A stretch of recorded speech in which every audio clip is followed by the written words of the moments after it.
নমস্কার। আজ শুরু করছি বৃশ্চিক রাশি ২০২৬ সাল আপনাদের জন্য কেমন যাবে। ২০২৬ সাল পড়ার অনেক আগেই এই ভিডিওটা এসে গেছে, তাই সংক্ষিপ্ত আকারে এই ভিডিওটা দিচ্ছি। ২০২৬ সালের জানুয়ারি মাসে এই ভিডিওটা বিস্তারিতভাবে আসবে। বৃহস্পতি, শনি, রাহু, কেতু এই চারটে প্রধান গ্রহ। এই চারটের মধ্যে সবথেকে শুভ গ্রহ মানা হয় বৃহস্পতিকে।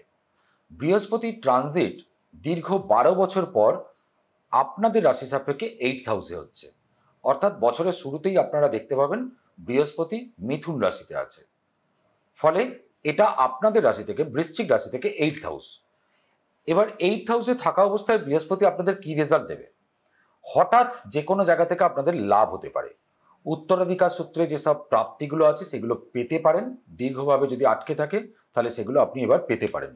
ইনলস থেকে আপনি কিছু প্রাপ্তি পেতে পারেন, কিন্তু আবার এমনও কোনো ঘটনা ঘটতে পারে যেখানে আপনাকে কিছুটা কম্প্রোমাইজ হতে হবে। এই জায়গাগুলো বৃহস্পতি আপনাকে বছরের শুরুতে দেবে। এরপর জুন মাসে বৃহস্পতি ক্যান্সার সাইনে চলে যাচ্ছে, যেটা আপনার জন্য 9th হাউস। ওভারঅল ভাগ্যের উন্নতি করবে, কারণ হচ্ছে 9th হাউস ভাগ্যের জায়গা, আর সেখানে শুভ গ্রহ বৃহস্পতি আসছে, তাই ওভারঅল ভাগ্যের জায়গা অবশ্যই উন্নতি আসবে। 9th হাউস ধর্মের জায়গাও বলা হয়, তাই স্পিরিচুয়াল গ্রোথ আসবে। হায়ার এডুকেশনে যারা আছেন তাদের জন্য হেল্পফুল করবে বৃহস্পতি। যে কোনো ম্যানেজমেন্ট কোর্সের জন্য আপনারা জয়েন করতে পারেন। Long distance travel, spiritual journey এইসবগুলো হবে। গুরু বা টিচারের থেকে আপনারা হেল্প পাবেন, বা বাবার সঙ্গে থেকেও কোনো রকম কাজকর্মে আপনারা হেল্প পেতে পারেন। অক্টোবর মাসের পর বৃহস্পতি চলে আসছে লিও সাইনে, যেটা আপনাদের রাশি থেকে 10th হাউস। ফলে কাজের জায়গায় আপনার রেপুটেশন বাড়বে, রেকগনিশন বাড়বে, কাজের জায়গায় নতুন সুযোগ আসবে, এবং সেই সুযোগগুলোকে আপনাকে সাথে নিয়ে ক্যারিয়ারে গ্রোথ করতে হবে। কারণ বৃহস্পতি এসে গেছে 10th হাউসে অক্টোবর মাসের পর, মানে 2026-এ, আর আপনি চুপচাপ বসে থাকলেন তাহলে কিন্তু কাজ হবে না, আপনাকেও সেই মতোভাবে এগোতে হবে। এরপর মেন ইম্পর্টেন্ট প্ল্যানেট স্যাটার্ন, শনি। শনি প্রায় সারা বছর মীন রাশির ঘরে থাকছে, যেটা আপনার রাশি সাপেক্ষে 5th হাউস।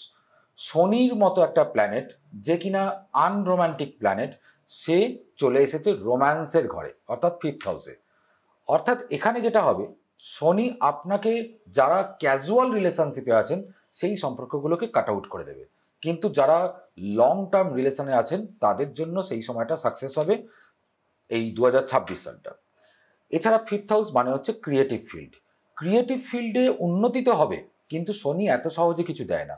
আপনাকে বেশ পরিশ্রম করাবে, হার্ডওয়ার্ক করাবে, এবং আপনাকে যথেষ্ট শিখতে হবে সেই ব্যাপারটা। আপনি হালকা হালকা আলগা আলগাভাবে কিন্তু কিছু পেয়ে যাবেন না, আপনাকে যথেষ্ট শিখতে হবে, এবং দীর্ঘ পরিশ্রম করে আপনি ক্রিয়েটিভ ফিল্ডে অবশ্যই সাকসেস পাবেন। এবং শনি যে সাকসেসটা দেয় সেটা কিন্তু লং টার্ম সাকসেস দেয়, ফলে এটা আপনার হবে।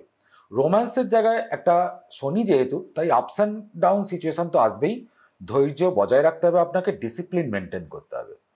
সন্তানের ব্যাপারেও 5th হাউস যেহেতু সন্তান, তাই সন্তানের ব্যাপারেও আপনাকে ধৈর্য রাখতে হবে। সন্তানের এমন কিছু আপনি অ্যাক্টিভিটিস দেখলেন যেখানে হঠাৎ করে মাথা গরম করে ফেললেন, সেটা করা যাবে না। সন্তানের ক্ষেত্রেও আপনাকে ধৈর্য রাখতে হবে। ফিনান্সিয়াল গ্রোথ বাড়বে, কিন্তু যেগুলো একটু ফাটকা ইনকাম আছে সেইগুলো থেকে আপনি ইনভেস্টমেন্টে সাবধান থাকতে হবে। রাহু ছায়া গ্রহ, কিন্তু তার ইম্পর্টেন্ট আমাদের রাশিচক্রে প্রচণ্ডভাবে গুরুত্বপূর্ণ। রাহু অ্যাকোয়ারিয়াসে থাকছে 2026 সালে। বৃশ্চিক রাশির সাপেক্ষে এটা হচ্ছে 4th হাউস। 4th হাউস মানে হচ্ছে বাড়ি বা গাড়ি, অর্থাৎ বাড়ি, গাড়ি, ফিক্সড অ্যাসেট, এইসবগুলোতে বা লাক্সারিস যেসব আইটেমসগুলোতে, এইগুলোর জন্য কিন্তু আপনার খরচা বাড়বে। হঠাৎ করে আপনি বাড়িটা মডিফিকেশন করলেন, গাড়ি আপনি নতুন নিতে চাইলেন, বা গাড়ির ওপর খরচা হলো আপনার, ফিক্সড অ্যাসেট বাড়াতে চাইলেন, এইগুলো কিন্তু রাহু আপনাকে করাবে। রিয়েল এস্টেটে লাভ হবে, কিন্তু বাড়ি গাড়ি কেনার ক্ষেত্রে আপনাকে একটু লিগ্যাল ইস্যুস বা ফ্রড থেকে সাবধান থাকতে হবে, কারণ রাহু কিন্তু আপনাকে ভুল পথে বা ভুল জায়গায় এইগুলো থেকে ইনভেস্টমেন্ট করিয়ে দিতে পারে। কেতু থাকছে লিও সাইনে, যেটা আপনার রাশি সাপেক্ষে 10th হাউস হচ্ছে। ক্যারিয়ারের জায়গায় বা প্রফেশনের জায়গায় আপনার একটা মনে হবে কি ভালো লাগছে না, একটা ছাড়ো ছাড়ো মনোভাব, এরকম ধরনের ব্যাপার, মনোভাব কিন্তু আপনার আসবে। বর্তমানে যে কাজের সাথে আপনি জড়িত সেটাই মনে হবে যে ডিলে হচ্ছে, বা অনেক হার্ডওয়ার্ক, অনেক পরিশ্রম দিতে হচ্ছে, তবে গিয়ে উন্নতি হচ্ছে। ফলে আপনার তখন মনে হবে কি আমি কাজটা ছেড়ে দিই, এইরকম একটা মেন্টালিটি আসবে। কিন্তু যে কোনো কাজ হঠাৎ করে ছেড়ে দেওয়ার আগে আপনাকে একটু অ্যাস্ট্রোলজিক্যাল পরামর্শ নিয়ে নিতে হবে, বা নিজে থেকেই আপনাকে আগে তার আগে পিছু অনেকটা ভাবতে হবে।